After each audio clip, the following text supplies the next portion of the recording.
Thank you so much for listening to TTS Files. Please like and subscribe. The downtown area around the Los Angeles Greyhound bus terminal is a very dangerous place after dark.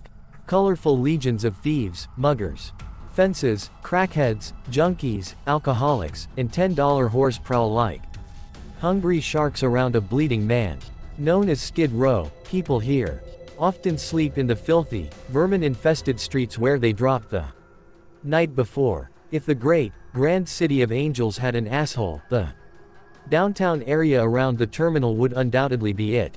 It was from this place that he came, nameless and nocturnal, as silent and deadly as cyanide gas. He always wore black, with the brim of a black baseball cap pulled down low. Even his socks and shoes were black. Thus attired, he moved about in shadows, blending and becoming one with them. Rarely seen until it was too late. At 8:30 on the evening of June 27, 1984, he copped 2 grams of cocaine from Roberto, a skinny Colombian who sold pure rock from the little park with the benches and the palm trees just in front of the terminal. It was a simple matter of saying 2 grams and shaking Roberto's hand, and all of a sudden the coke was in his hand. Roberto shook hands with dozens of people a day and was adept at passing the drug without being seen. It was like a magic trick. Tonight, the man in black was driving a stolen dark blue Toyota. However, no one paid particular attention to what he was driving. That was his business, and, for the most part, people who moved through the underground empire of degradation and crime in downtown Los Angeles minded their own business. It was a very easy place to get lost in.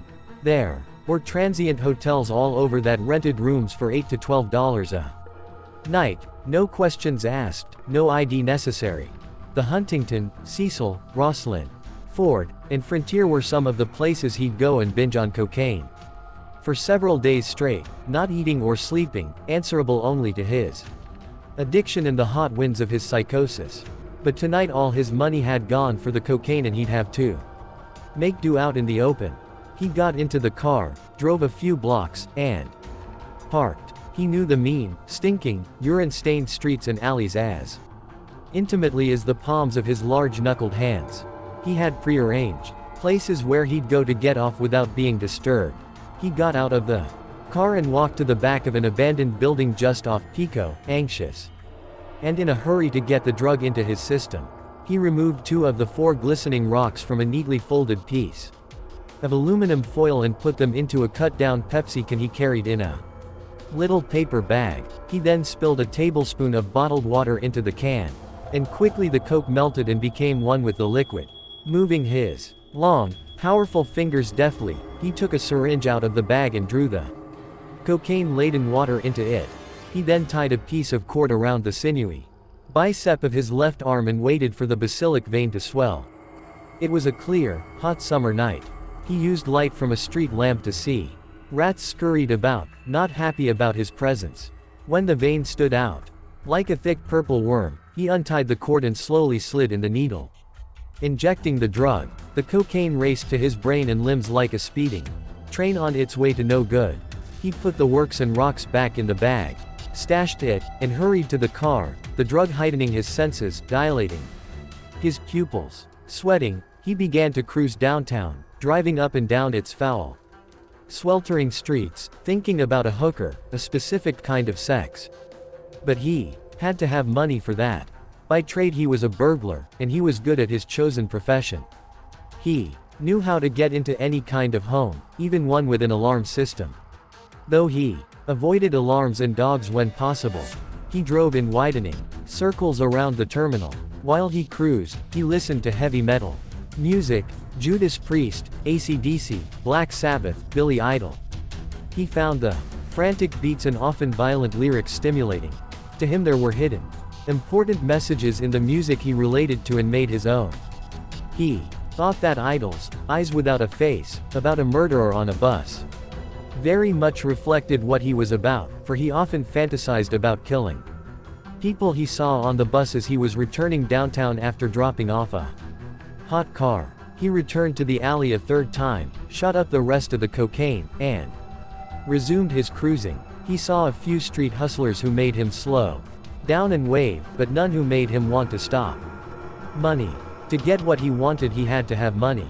As he drove and watched people walking on the sidewalks of Maine, Broadway, in spring, sitting in their cars waiting for red lights, he thought about violent sex and domination.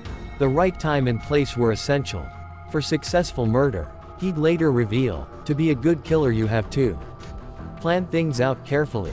You've got to be prepared in every way. When the moment comes to strike, you cannot hesitate. Under the influence of cocaine, time goes by quickly. He was beginning to come down. The euphoric rushes he'd been traveling with were leaving him, replaced by an edgy, nervous anxiety, which could only be relieved with more cocaine. He got on the 10 freeway and drove for a few exits, got off at Alhambra, and looked for a situation he could exploit. He couldn't find one, returned to the freeway, and drove over to Glassell Park, a small community inhabited by low-income working people. Its population was 42,000. He drove without directions or map, his dark eyes searching the night, looking for a place where he could get in, get what he wanted, and get out. He parked on Chapman Street, which ran parallel to the gentle, peaceful, rolling hills of Forest Lawn Memorial Park. He sat in the car a few minutes and collected himself, put on dark-colored gardening gloves, and made sure no one was watching him. When he was satisfied he was unobserved, he had a sixth sense about such things. He got out of the car and walked along the dark green cemetery wall, staying in shadows, taking long, silent steps. Above, an ink-black sky was punctuated with glistening stars. Light from the stars and street lamps put a kind of luminous frosting on the tombstones, all neatly lined up and well cared for. Gauze-thin, silky clouds scudded across the night, momentarily blocking out the stars. In his mind he heard the howl of a wolf, imagined he was walking through thick fog. He stopped in front of a 2-story pink apartment building, not too well cared for, 50 feet wide, 150 feet deep. It was a barracks-like structure with an alley on the right that ran to the back of the building. The apartments were off this alley, 5 on the upper level, 5 on the lower, connected by rusting outdoor metal stairs. He walked to the yard, studying the doors and windows with the experienced eye of a seasoned jeweler looking through a loupe. He quickly decided not to break into one of the rear apartments. If things went wrong back there, he could be trapped. He started back toward Chapman and stopped at apartment 2, the home of 79-year-old Jenny Vincow. Jenny had thinning hair as white as salt, was 5 feet 9 inches, and weighed 190 pounds. She had 2 sons, Jack, who lived in apartment 9, upstairs, and Manny, who resided in Bensonhurst, Brooklyn. Jenny had been living in Brooklyn with Manny until November 11, 1981. Manny had some mental problems, Jack would later say, and he often fought with his mother. He had even struck her on several occasions. Jack thought it best if he brought his mother out to sunny California, where he could watch over her and get her what she needed. She had a very low electrolyte count and was always tired. Just the act of walking was strenuous for her. On this night her window was open, but there was a screen covering it. He made sure he wasn't being observed. A tall, bushy palm tree at the front of the building blocked any light from the street. He had no idea who lived in apartment 2, but it didn't matter. He'd make it his, neutralize whoever was inside and take what he wanted. He'd dominate, he'd control. He was certain that Satan, archenemy of Christ, of all things good, was traveling with him, and that Satan would protect him so long as he stayed evil in his heart and showed no mercy. The gloves made getting the screen off difficult, and he had to remove one. He rarely took off his gloves, but tonight he was wired and jammed with the coming down of the cocaine, and his motor movements were off. Carefully he pried the screen loose, silently put it down inside the apartment, and opened the window ever so slowly. He put his glove back on, grabbed the sill, and hoisted himself up and into the apartment in 2 easy movements, cat-like, as silent as the turning of a page. Inside, he got down low and let his eyes adjust to the dark. It was, he could quickly discern, a 1-bedroom, and as soon as his eyes registered the poverty in which Jenny Vincow lived, he knew he'd come to the wrong place. It made him angry. Furious. Anger was a very difficult emotion for him to control. Staying low, on the balls of his feet, he walked toward the bedroom and made out the form of Jenny Vinkow, sleeping deeply under a brown and white plaid blanket, her breathing slow and labored. When he was sure she was alone, he took out a penlight and looked around the apartment. There was just about nothing worth stealing there, except, of course, Jenny Vinkow's soul. He spotted a suitcase at the foot of the bed and silently went for it, hoping there might be something in it he could sell, turn into currency. Cocaine and sex. He opened it and found only wrinkled clothing. There was a dresser against the wall. Soundlessly he went through its drawers, but again he found nothing of value, no jewelry, no hidden cash. He stared at the sleeping form of Jenny Vinkow, hate and anger welling up inside him. Contorting his face into an animal-like snarl, he took out a razor-sharp 6-inch hunting knife, approached the bed, and stood there, his heart now beating rapidly. He could feel hot blood pulsating at his temples and at the backs of his eyes. Sexually excited by the prospect of what he was going to do, he raised the knife and plunged the full length of the blade into Jenny Vinkow's chest. She woke up screaming. He kept stabbing. She tried to fight him off, but that was impossible. He slammed his hand over her mouth, raised her chin, and stabbed, then slashed her throat from ear to ear, cutting so deeply he nearly severed her head. Her body shook violently. She choked and gagged on her blood. The last image her dying eyes registered was of him standing over her, killing her. He pulled down the blanket and stabbed her deeply in the chest 3 more times, sexually charged by the plunging of the blade, propelled and spurred on by the certainty that he was one with Satan, one with evil. Fascinated by what he'd just done, the blood, her gaping wounds, his omnipotent power, he excited himself for nearly an hour, drinking glass after glass of water, the small, hot, humid room filling with the fetid smell of blood, sweat and death. Finished, he washed his hands in the bathroom sink and left the apartment as soundlessly as he'd come, taking a small, portable radio. Quickly, though not so fast that he'd draw attention to himself, he made his way back to the stolen car, got into it, and drove toward the corner. It was now 5 a.m. and dawn was slowly filling a sad, tranquil sky. The horizon in the east was a deep indigo above big, puffy clouds that were stitched with the fiery threads of the rising sun. It was the time filmmakers call the magic hour, when there is no glare in the air and color and dimension are sharper and more defined. People were on their way to early morning jobs. Sparrows and finches chirped in trees that dotted the cemetery and lined the block. He came to a stop sign on the corner of Weldon Avenue. He was going to run it, but something made him slow down, something held him back. As he started out again, an LAPD black and white came to a slow stop on the corner to his immediate right. His heart rolled over at the sight of the cruiser. The officer watched him pull away just half a block from where Vinkow had been murdered. He had her blood all over his clothes and was in a stolen car with stolen property. But Lucifer was with him, and he drove one way as the police cruiser took a left and moved in the opposite direction. At 1:20 that afternoon, 10 hours after the killer had left, Jack Vinkow went to visit his mom.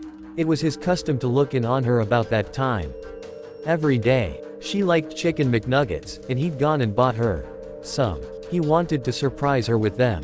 Jack was a pharmacist who had recently been laid off. The air conditioner in his car hadn't been working properly and he'd had it fixed that morning. Jenny liked to take rides in the cool car, and Jack thought today he'd take her for one after she'd had her McNuggets. As soon as he got to the front door, he noticed the window screen was missing. Strange. He turned and looked for it but couldn't find it. He took out his keys to open the door. He expected it to be locked and didn't want to make his mom get up, but the door was open. That, too, registered as peculiar. His mother always kept the door locked. Chapman Street was not in a good area, and there were often break-ins and burglaries. As Jack entered his mother's apartment, he saw the screen sitting in the middle of the living room floor. There were blood smears on the walls, and the house had been ransacked. "Mother, mother, are you here?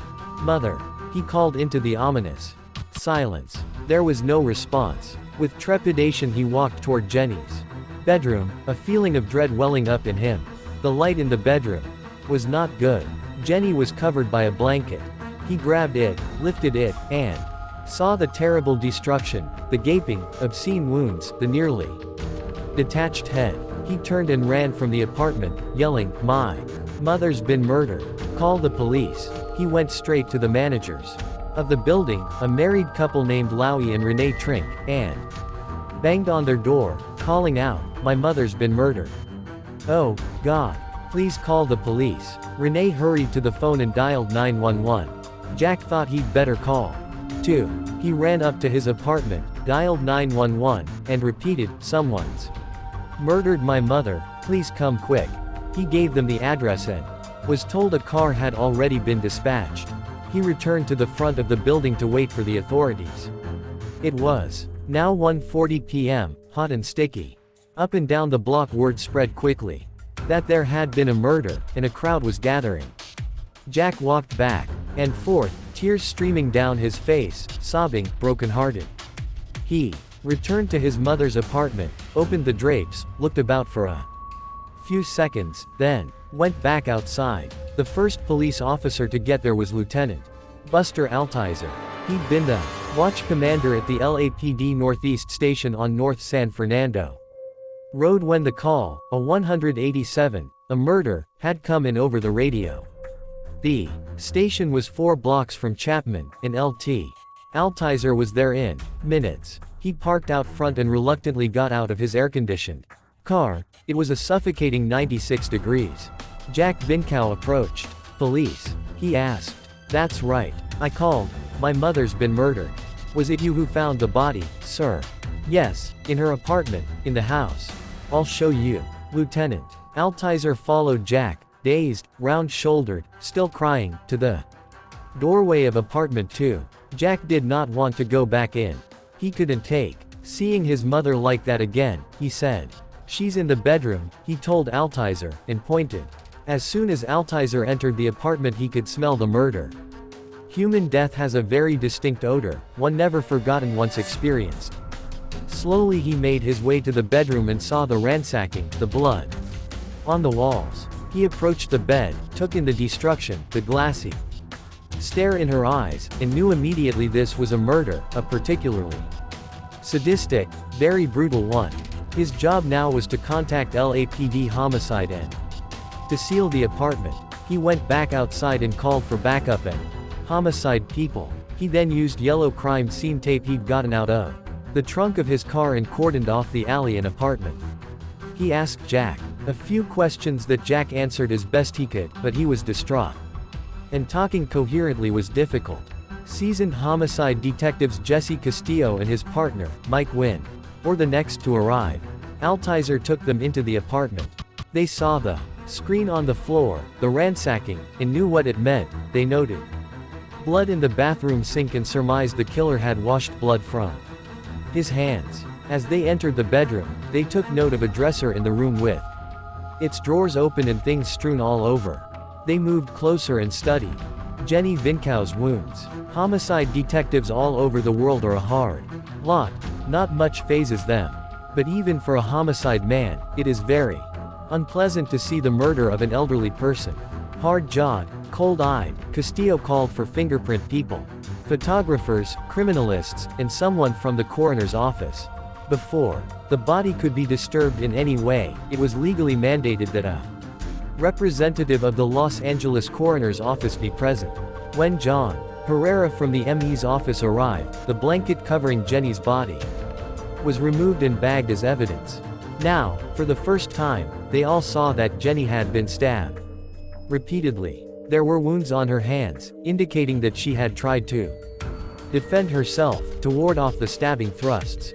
On her back, neck, arms, and posterior, Herrera noted lividity, the coagulation of blood settling due to gravity. She had been wearing a blue nightgown and it was pushed up over her waist. He noted the crotch area of her girdle had been cut out and that there was a deep stab wound on her left inner thigh. Rigor mortis was present. Herrera used a scalpel and made an incision in Jenny Vinkau's rib cage, then put a cooking-type thermometer into her liver. Its temperature, when compared to the air temperature, would give the approximate time of death. Her liver temperature was 94 degrees and the room temperature was 81 degrees, tentatively indicating she had been dead between 8 and 10 hours. Jenny was placed in a black body bag and taken to the county morgue for autopsy. It was LAPD fingerprint expert Reynaldo Claris' job to find any latent prints the killer might have left. He arrived and dusted all over the house. Tables, doorknobs, dresser drawers, anywhere there were smudges of blood.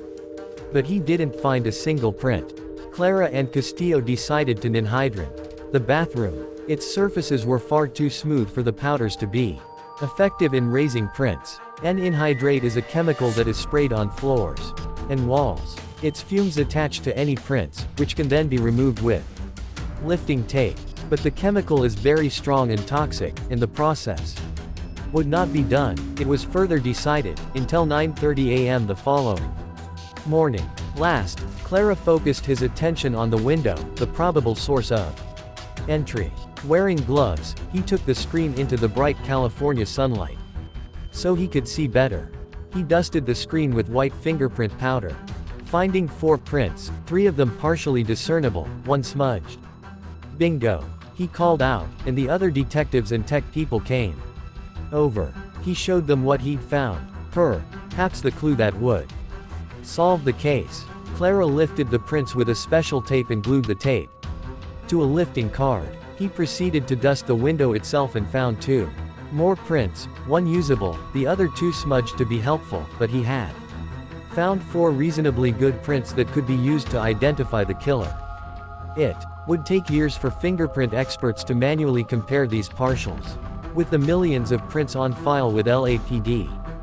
Before they could be of any use to them, a suspect would be needed to compare them to debts. Castillo and Wynn questioned whoever they could find home at the Chapman apartment building, but no one had seen or heard anything. They searched the alley, a garbage dumpster out front, the street, the curbs, and the sidewalks for the knife, but couldn't find it.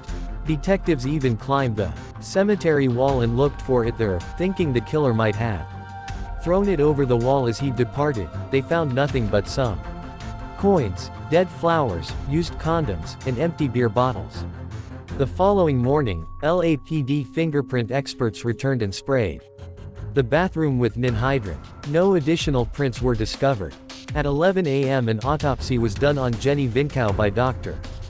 Joseph Kogan. He took particular note of the unusual wound to Jenny's neck. It was actually 2 deep stab wounds, one on either side of the windpipe, connected by a very deep slash. Her murderer, Drive, Kogan knew, had experience at killing and was good at it. Beyond that, however, he could offer little to further the investigation.